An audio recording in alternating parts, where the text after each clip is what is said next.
Hello, everyone. How are you guys doing? Hope you all are doing well. For those who don't know me, I'm Hillbilly Gamer.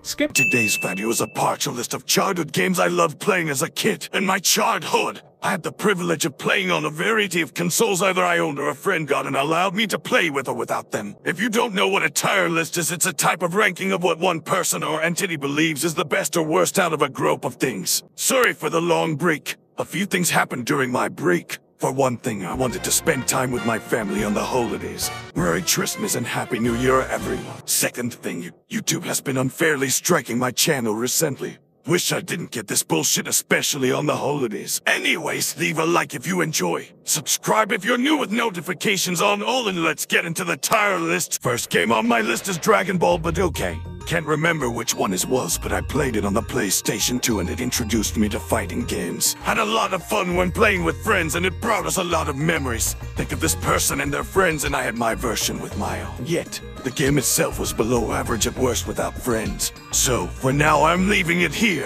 Next up is BanjoKazooie, and it was my first ever game I ever played. Best platform on the Nintendo 64 in my books. This game has blown my mind as a kid and is still one of my favorite games to this day. It deserves top tier legendary. For the next game to rank, we have Crash Bandicoot, a platformer on the PlayStation who brought joy to fans like me for many years. Some levels was so tough as a kid that I did several times, but otherwise a good game and series as a whole. Definitely recommend playing the Insane Trilogy Remastered. I have to stop you right here and let you know I just dropped my first ever merch, featuring fan art of Monica from Dark Cloud 2 made for me by Space Art. If you want to get yourself or someone you know something special, click the link in the description and get some merch today. But Vegeta! Tricks are for kids.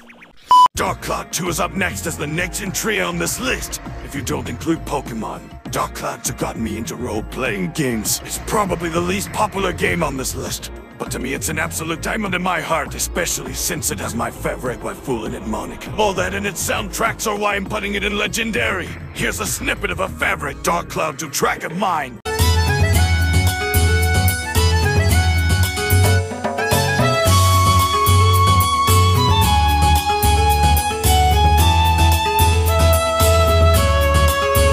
Another Nintendo 64 game, it's the list with Donkey Kong 64.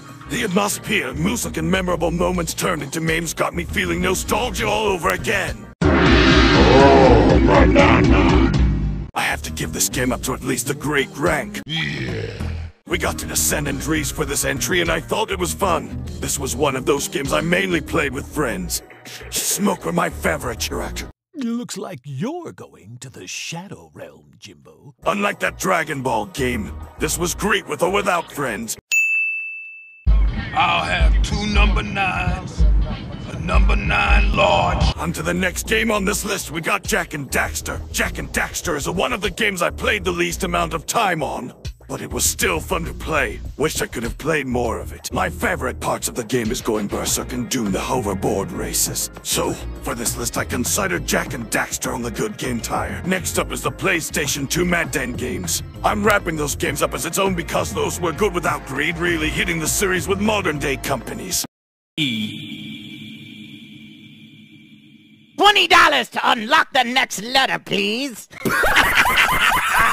Those were fun to play, but should go towards the bottom end of the good tier. Ratchet and Clank is swinging into the tier list. Ratchet and Clank as a gaming series is great. I love the naming and newness of the early games, and its gameplay got me hooked. It got me into first-person shooters like Call of Duty and space games like Halo. With that, I'm putting it up in the legendary steps. Pokemon Red is up for battle as the next entry on this list. Without it, I may not have gotten into the series. I remember picking Charizard as my first started partner on my first playthrough, and had a blast. Pokemon Red definitely deserves to be amongst the top tier legendary. Spyro 2 Flies and Flames Throw is part as the next entry onto the list. My favorite game on the PlayStation 1. It was the first game I have ever beat completely and multiple times. I have no choice but to give Spyro legendary Dragon Rage status. As for the last, but not least entry on this childhood list, we have Super Mario 64.